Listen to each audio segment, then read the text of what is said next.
Emily Walker was shocked when she saw the stranger at her door. "I'm sorry, what did you say?" she asked, her voice shaking. "Your Aunt Anna left you some money?" The man, wearing a cheap suit, gave a condescending smile. "Yes, that's right. It turns out your aunt was actually quite rich, even though most people didn't know. It's funny how old people can surprise us, isn't it?"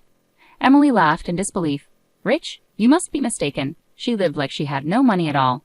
"Well, whether you believe it or not," the man said with a shrug, "you need to be at the reading of her will this Friday at 3 p.m. at McGrady & Sons Law Offices downtown. Don't be late." He tipped his hat and walked away. "Wait," Emily called out, but the man was already hurrying to his car. She shut the door slowly, feeling confused. An inheritance from Aunt Anna? It didn't make any sense.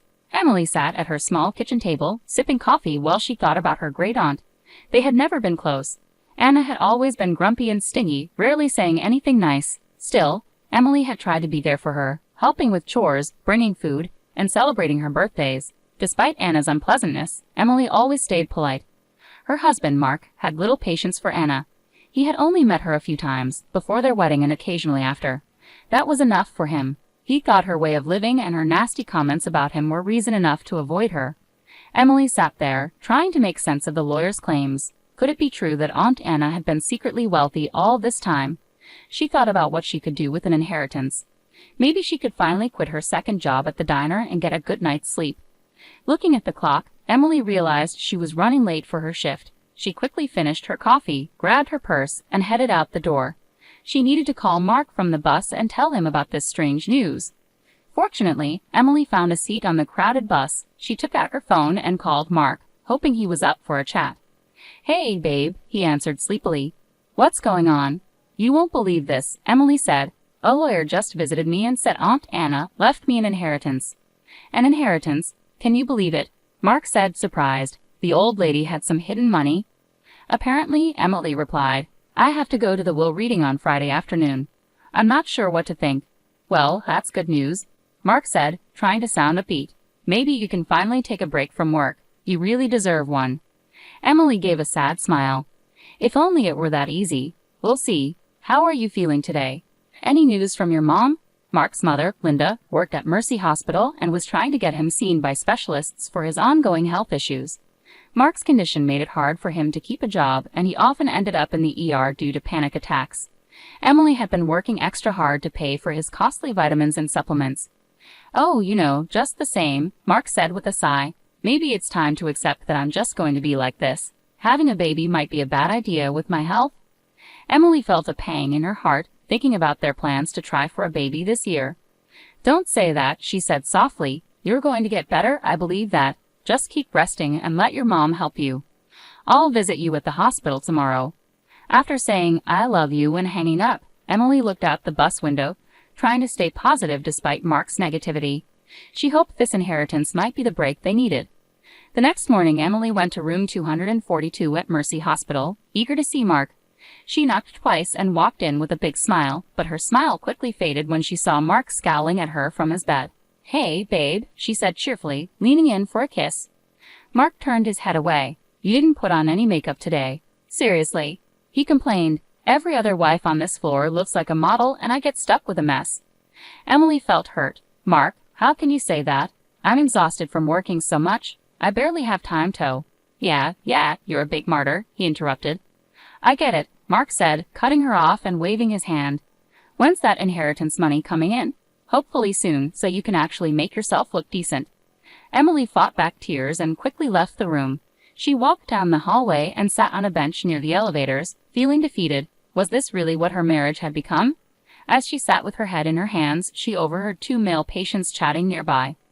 "I told my wife I had to stay here for tests this weekend," one said with a laugh.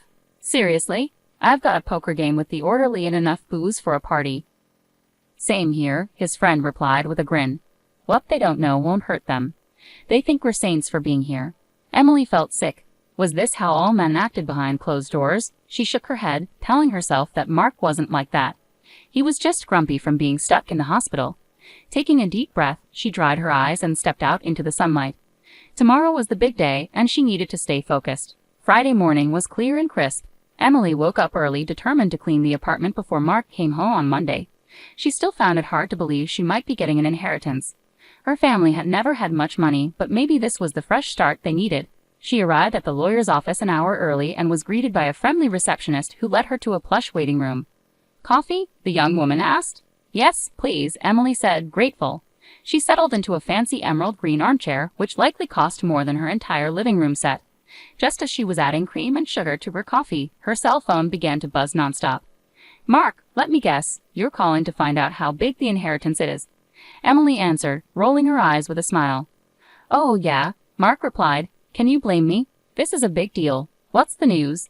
"I won't know anything for at least another hour," she said patiently. "I promise you'll be the first to hear when I have the details." As the minutes went by, Emily grew more anxious.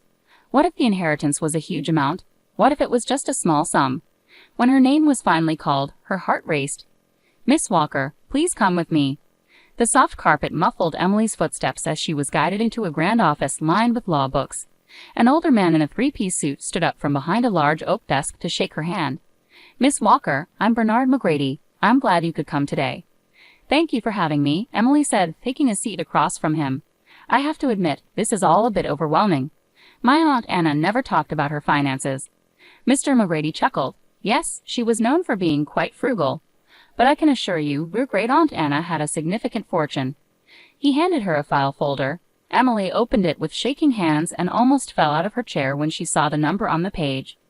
This can't be right," she gasped. "There are too many zeros. It says $6.2 million. Mr. McGrady smiled and said, "I assure you, there's no mistake." Emily held the folder to her chest, her head spinning. $6.2 million, more money than she'd ever imagined. She felt a hysterical laugh rising in her throat. She couldn't wait to tell Mark. With trembling fingers, she pulled out her phone and quickly typed a text to her husband. "Inheritance is $6,200. Can you believe it?" In her excitement, she didn't notice she'd left out the last 3 crucial zeros before hitting send. Unable to stay any longer, Emily made a quick excuse about needing to process the news and hurried out of the office, clutching the folder with her new future in her arms.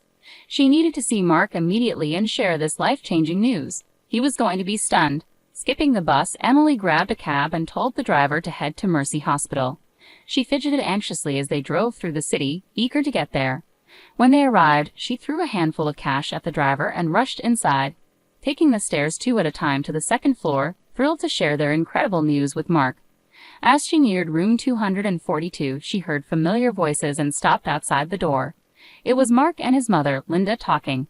Though she knew she shouldn't eavesdrop, she felt compelled to listen. "And the stupid cow actually fell for it." Mark's voice dripped with contempt. "Can you believe she thinks I'm really sick?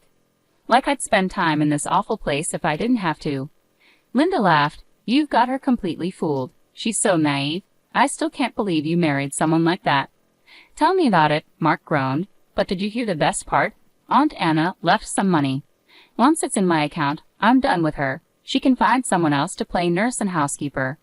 Emily felt her face go pale. She blinked rapidly, unable to believe what she was hearing. It felt like a nightmare, but Mark and Linda's laughter made it all too real. Her entire marriage, her whole life with Mark, had been a lie. Unable to listen any longer, she turned and ran, not noticing the tears streaming down her face. She ran until her lungs burned and her feet ached. When she finally stopped to catch her breath, she found herself by the East River, staring at the murky water. As she watched the swirling currents, she heard Aunt Anna's voice echoing in her mind. "That boy is a lazy freeloader who'll drain you dry." Aunt Anna had warned Emily after meeting Mark. "Mark my words, Missy, you're making a huge mistake." At the time, Emily had dismissed it as the grumbling of a bitter old woman. But now, with her heart broken, she saw the truth clearly. Aunt Anna had been right, and somehow she had made sure Emily had the means to break free before it was too late. Straightening her shoulders, Emily turned away from the river and walked down the sidewalk with determination. She had calls to make and divorce papers to file. Mark would be in for a shock when he came home on Monday to find the apartment empty. For now, Emily planned to stay with her best friend Tara for a few days and then take a much-needed solo trip to the Hamptons to heal. As the warm June sun touched her face, Emily felt a spark of hope. Maybe her life wasn't ruined after all. Maybe this was the beginning of an amazing new chapter. She couldn't wait to see what the future held. 3 days later, Mark limped to the door of their apartment, prescription pain meds in hand. "Honey, I'm home," he called out sarcastically. "Where's my inheritance check?" Silence was his only answer. He looked around, noticing for the first time that the walls were bare and the shelves empty. A single sheet of paper lay on the kitchen counter. "Dear Mark," it began in Emily's familiar handwriting. "By the time you read this, I'll be long gone. In case you haven't figured it out, I know everything. I know you've been faking illness to avoid working. I know you and your mother have been mocking me. And I know you were planning to take my money and leave. Well, the joke's on you. That inheritance wasn't $62,000. It was $6.2 million. And it's all mine. I've already filed for divorce. You have 30 days to pack up and leave. Have a nice life. Emily." Mark's eyes widened in shock and rage as the letter fell from his hand. He kicked a chair in frustration, cursing loudly. How had he misjudged her so badly? He thought he had her completely under control. Defeated, he sank to the floor. Meanwhile, Emily was far away, lounging on a beach chair with the sea breeze ruffling her hair. She sipped a fruity cocktail and watched the waves, thinking about the cozy beach bungalow she just made an offer on. Everything happens for a reason, Aunt Anna used to say. Emily raised her glass to the sky in a silent toast, grateful for her wise aunt's lesson and the unexpected fortune. For the first time in a long while, she eagerly anticipated the surprises life had in store for her.